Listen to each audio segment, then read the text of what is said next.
नमस्कार विद्यार्थियों।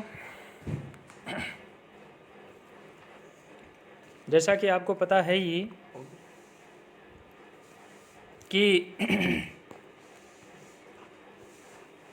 उत्तररामचरितम जो है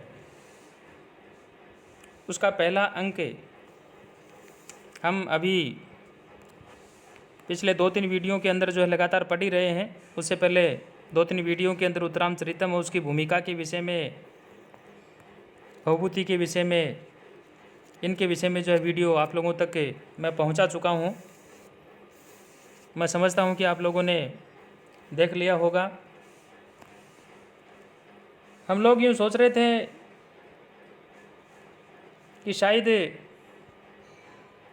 वीडियो के माध्यम से बच्चों तक जो हम सामग्री पहुंचा रहे हैं उससे सभी विद्यार्थी लाभान्वित होंगे, परंतु जैसा कि देखने में आया कि सभी विद्यार्थी अब भी जो है उसका बेनिफिट नहीं उठा रहे हैं।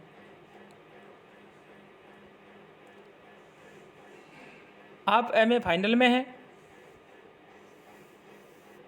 और कोरोना काल अभी जो चल रहा है, महामारी का जो दौर चल रहा है, ये अभी और थोड़ा लंबा चलना है, ऐसा अनुमान है।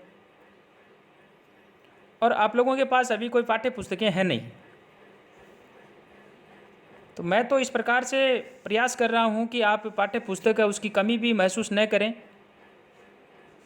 क्योंकि जो भी पद्य पढ़ाया जाता है मेरे द्वारा या अन्य कक्षाओं के अंदर यदि व्याकरण भी पढ़ाई जाती है, उसमें भले ही आप सीधियों की बात करें, भले ही आप कारक प्रकरण उसकी बात करें, भले ही एमए प्रवेश के अंदर समास प्रकरण उसकी बात करें, सभी जगह मैं पहले उनके मेरे हाथ से स्वयं जो है बहुत ही सुंदर ढंग से समझने लायक पहले बढ़िया जो है उनकी सीधियाँ सिद्ध करता हूँ, उसके पश्चात विद्यार्थियों तक मैं प्रेषित करता हूँ। और उसी प्रकार से यहाँ पर भी जो वीडियो मेरे द्वारा बनाई जा रही हैं उन सभी के पहले ई कंटेंट्स जो है अपने ग्रुप के अंदर मैं शेयर करता हूँ, इसके पश्चात ही आप लोगों के लिए जो है मैं ये वीडियो तैयार करता हूँ, ताकि आपको ये महसूस नहीं हो, कमी महसूस नहीं हो कि हमारे पास पाठ्य सामग्री ही नहीं है और जो सर हैं वो वीडियो बना करके हमारे लिए जो है यहाँ एक तरह से फॉर्मेलिटी कर रहे हैं। फॉर्मेलिटी वाली कोई बात नहीं है। आप वीडियो सुनते हैं तो बहुत अच्छी बात है, नहीं सुनते हैं तो जो ई कंटेंट्स हैं आप उसको पढ़ें, रजिस्टर के अंदर आप उनको लिखें।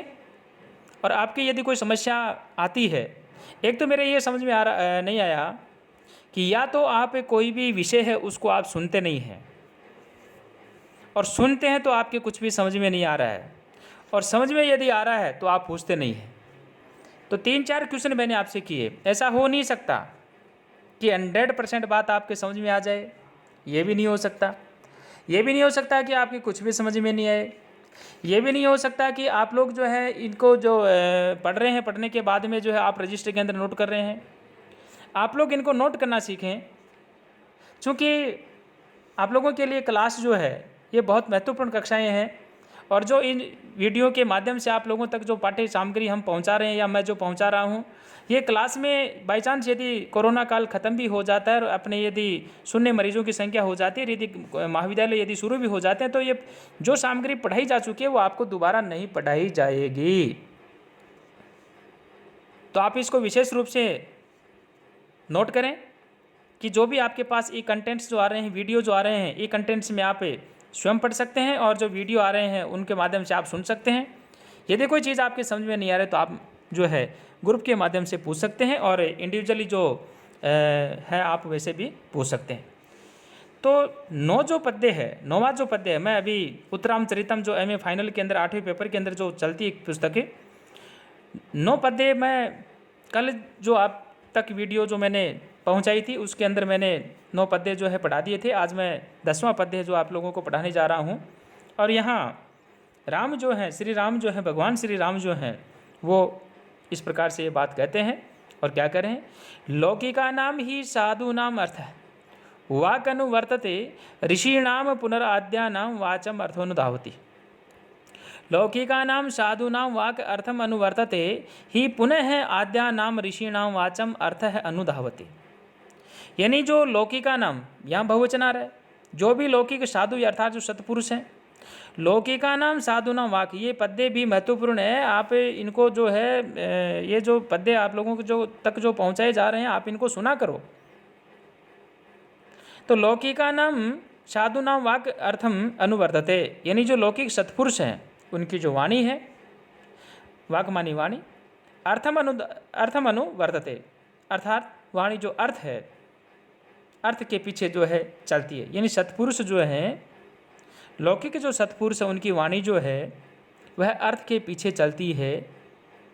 पुनः आद्यानाम ऋषिणाम वाचम अर्थ अनुधावती, परंतु जो आद्य ऋषि हैं, जो पुरातन ऋषि हैं, उन ऋषियों की जो वाणी है, उस वाणी के पीछे जो है अर्थ जो है स्वयं चलता है।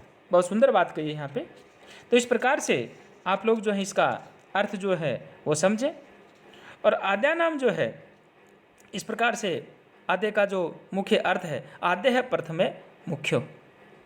और एक इसमें शब्द आया वाक अनुवर्तते, पहली लाइन के अंदर लास्ट का शब्द आया वाकमानी वाणी अनुवर्तते, यानी जो अनुवर्तते जो है यहाँ पर जो इसके अंदर जो व्याख्या की गई है, वह हम यदि चर्चा करते हैं तो राम जो इस कथन के अंदर जो है यहाँ ये बात कहना चाह रहे हैं। और इस प्रकार से आप लोगों को ये जो है समझाने का प्रयास भी किया जा रहा है। और यहाँ वाक अनुधावती, यानी पीछे पीछे वह चलती है। इसके पश्चात जो पद्य आ रहा है हमारा, ये जो है ये आपके सामने जो ये पीपीटी जो दिखाई दे रही है, ये उसी की जो टिप्पणियाँ हैं, उन टिप्पणियाँ यहाँ पे दी हुई है। तो आप लोग जो है टिप्पणियाँ हैं वो भी याद करें। पद्य के अंदर क्या शब्द रूप है, क्या धातु रूप है, क्या कृदंत शब्द है, क्या तति शब्द है, कौन सी संधि है, कौन सा समास है, कौन सा अव्यय है, कौन सा इसमें अलंकार है, कौन सा इसमें छंद है। जैसे अनुष्टुप छंद का ये जो है उदाहरण था। अप्रस्तुत प्रशंसा जो है इसके अंदर जो है यहाँ अलंकार जो था। इस प्रकार से ये आप टिप्पणियाँ जो है वो साथ साथ में याद जो वो करते जाइए। इसलिए आप प्रत्येक की जो पीपीटी आप लोगों के लिए महत्वपूर्ण है। और अब जो है 11वां पद्य जो है मैं आप लोगों की समक्ष जो है प्रस्तुत कर रहा हूँ। यहाँ अष्टावक्र जो ऋषि है वो कर रहे हैं, जामातृयज्ञन वयम निरुधास्त्वं बाल एव असि नवम च राज्यम युक्त है प्रजानाम अनुरंजने स्यात् तस्मात् अद्यशो यत परम धनम युवा है। सॉरी, यानी वयम जामातृ यज्ञन निरुदा त्वं बालः एव असि राज्यम च नवम प्रजानाम अनुरंजने युक्त है शाह तस्मात् यशः यतः वह परम धनम। यानी वयम जामातृ यज्ञन है, यानी हम लोग जो है, यानी दामाद जो है, ऋषि श्रृंग जो है, उसका जो यज्ञ है, उस यज्ञ के ऐसे रोके हुए हैं। तो वयम जामातृ यज्ञन निरुदा है, तुम बालः एव असि, अर्थात हम लोग जो हैं दामाद के यज्ञ से रुके हुए हैं और तुम अभी जो है बालक ही हो। और राज्यम च नवम, और राज्य जो है ये है नया है। प्रजा नाम अनुरंजने युक्त है, और प्रजा को प्रसन्न करने में आप जो है तत्पर रहें, युक्त रहें, तैयार रहें, शाह होवें। तस्मात् यश है यत वह परम धनम, उससे जो यश होगा वही तुम्हारा जो है श्रेष्ठ जो है वह धन होगा। तो इस प्रकार से ये जो पद्य है, इस पद्य के अंदर जो है महर्षि वशिष्ठ जो है वो ये संदेश देना चाह रहे हैं कि दामाद के यज्ञ कार्य में व्यस्त होने के कारण वे ये संदेश भेजते हैं कि तुम्हारे लिए राज कार्य जो है नया है, तुम अभी नए राजा हो, इसलिए प्रजा पालन में तत्पर रहना। इस कथन के माध्यम से राम जो है उनको अपने कर्तव्य का स्मरण जो है वो दिलाया जा रहा है, और इससे भावी सीता निर्वासन जो है उसका संकेत जो है वह भी कर दिया गया है। इस प्रकार से यहाँ सीता निर्वासन रूपी जो बीज है उसको यहाँ लगा दिया, अर्थात बो दिया गया है। और बीज का लक्षण जो है अल्प मात्रम समुद्दिष्टम बहुधा यत विपरसति, जो संधियाँ होती है 5 उनके अंदर जो है बीज जो है उसका यहाँ लक्षण जो उसके संदर्भ में भी यहाँ चर्चा की गई। तो ये टिप्पणियों के अंदर हम ये बातें जो हैं लिखेंगे। इंद्र वज्रा छंद जो है इसका ये उदाहरण है, बहुत सुंदर उदाहरण है। और उसका लक्षण होता है स्यादिंद्र वज्रा यदि तव जगोंगगह, काव्यलिंग अलंकार है, जहाँ कारण होता वहाँ पर जो है काव्यलिंग अलंकार होता है। तो इस प्रकार से हम जो है इसको भली भांति जो हम देख सकते हैं, सुन सकते हैं, समझ सकते हैं। एक पद्य में आप लोगों के समक्ष और रख रहा हूँ और वह है पद्य नंबर 12। देखिए, स्नेहम दयां च सौक्ष्यम च यदि वा जानकीमपि आराधनाय लोकस्य मुंचतो नास्ति में व्यथा। यहाँ भगवान श्री राम जो हैं वो करें कि जैसे वशिष्ठ जी आदेश देते हैं वैसा ही मैं करूँगा, और वो कह रहे हैं लोकस्य आराधनाय स्नेहम दयां च सौख्यम च यदि वा जानकीमपि मुंचता में व्यथा नास्ति। लोकस्य आराधनाएं यानी प्रजाजनों के अनुरंजन के लिए जो है स्नेहम दयाम से सौख्यम च, स्नेह है यानी जो प्रेम है, दया है, और सौख्यम यानी जो सुख है, यदि वह जानकी में भी अथवा यदि सीता है उसको भी मुंचता है मे व्यथा न अस्ति, यानी उस जानकी को भी यानी सीता जो उस सीता को भी छोड़ते हुए मुझे जो है दुख नहीं है। तो इस प्रकार से इस पद्य के अंदर जो है अनुष्टुप छंद है और तुल्य योगिता जो इसके अंदर अलंकार है। इनके अंदर जो टिप्पणियाँ हैं, जैसे आप छोटे छोटी जो टिप्पणियाँ उनसे आप यदि शुरुआत करें तो आप आराम से सीख सकते हैं। जैसे च अव्यय हो गया, वाह जो है ये भी इसमें अव्यय हो ही रहा है। इनके अलावा शब्द रूप जो है, धातु रूप जो है वो भी आप इसके अंदर देखें, संधियाँ वो भी आप देखें, जैसे नास्ति में ना जोड़ अस्थि आया है, मुंचतों में मुंच धातु आ रही है, लोकस्य के अंदर षष्ठी एक वचन आ रही है। इस प्रकार से जो है आप इसके अंदर टिप्पणियाँ वो आप नोट करें, रजिस्टर में भी नोट करें और आप सीखें भी, क्योंकि आपको एक एक पीपीटी जो है वो आप लोगों तक पहुंचाई जा रही है। मैं आशा करता हूं कि सभी विद्यार्थी जो है इस प्रकार से सुनकर के जो है लाभान्वित होंगे। धन्यवाद।